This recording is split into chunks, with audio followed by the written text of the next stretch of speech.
This Disney film unknowingly decided the fate of one of the most talented people in the world of animation. While watching this film as a kid, he decided that he should become an animator. Upon graduating from college, he immediately got a job at Walt Disney Productions, and soon he became obsessed with the idea of making computer-animated elements. He became so passionate about it that in his attempt to accomplish this at Disney, he unknowingly stepped on some of his direct superiors' toes. His project was cancelled and he was instantly fired.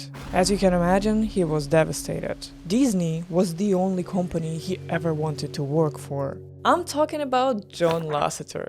And don't worry, he will get his justice afterwards. Pixar, the studio that he later created with Steve Jobs and Ed Catmull, was the only significant competition to Disney. But before Pixar, there was another remarkable thing that he achieved. It was something that he didn't believe was possible even in the process of creating it. Something that made history and opened a completely new chapter for the film industry. The first ever CGI character in a feature film. How did John reach this point after being fired by the best animation studio? How was a CGI character even possible in 1985? And what were the consequences of this creation?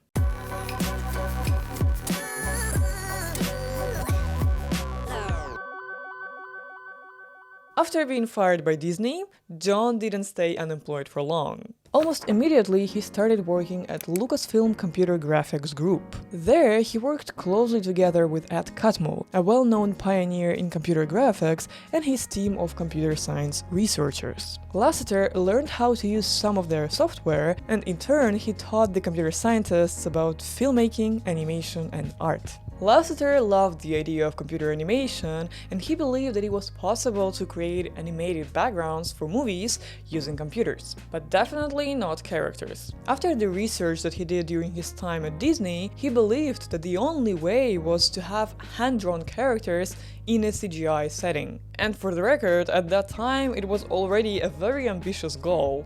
These were 1980s. Films were shot on celluloid film stock, and the edited scenes were physically cut and assembled using flatbed or upright editing tables. Cinematographers relied on traditional filming techniques, and special effects were often achieved using practical methods, involving physical props, models, and animatronics. Finally, animated films were still produced using traditional hand-drawn animation techniques. So overall, there was no computer involvement at any stage of the process. After having this picture, can you blame Lasseter for not believing in computer-animated characters? Hardly. But Ed Catmull was a big dreamer and believer in the power of technology. He insisted that it could be done. It was just that nobody had given it a try before. So in 1983, they embarked on a groundbreaking project which resulted in the first computer-animated short film, The Adventures of Andre and Wally B. This short turned out to be even more revolutionary than Lasseter first had visualized. In the final version, everything was computer animated, including the characters. I think after completing this project, John Lasseter understood that everything is possible and set out for a new adventure, creating the first CGI character in a feature film. In 1985, the team of Industrial Light and Magic, a division in Lucasfilm, was asked to work on special effects for the film Young Sherlock Holmes. Lasseter was specifically responsible for creating a CGI character for one of the scenes in the movie. The scene takes place when a simple church worker lighting candles in a church finds himself the target of drug dart that causes hallucinations. In a haze, he imagines a knight coming out of church windows. Scared and not thinking clearly, the confused church worker runs into the snowy streets of London and gets hit by a horse-drawn cab. The knight was a walking piece of stained glass, so it didn't need to look remotely human or even photorealistic. But since it was a creature from a nightmare, it needed to terrify a viewer a little bit. And I think they did a great job with achieving this. This flat shape of the knight and the crackled glass on its face look somewhat weird and surrealistic, which makes you feel a bit uneasy while watching it move. But what surprised me the most is how fresh and innovative it still appears. Even to the eyes of a 2024 viewer and in the face of today's cinematic VFX capabilities. I mean, when I first saw it, I was a bit confused. It was made around 40 years ago, without any knowledge of the topic, without any reference material, but it still frankly looks better than some of today's CGI. Wouldn't you agree? Who are you?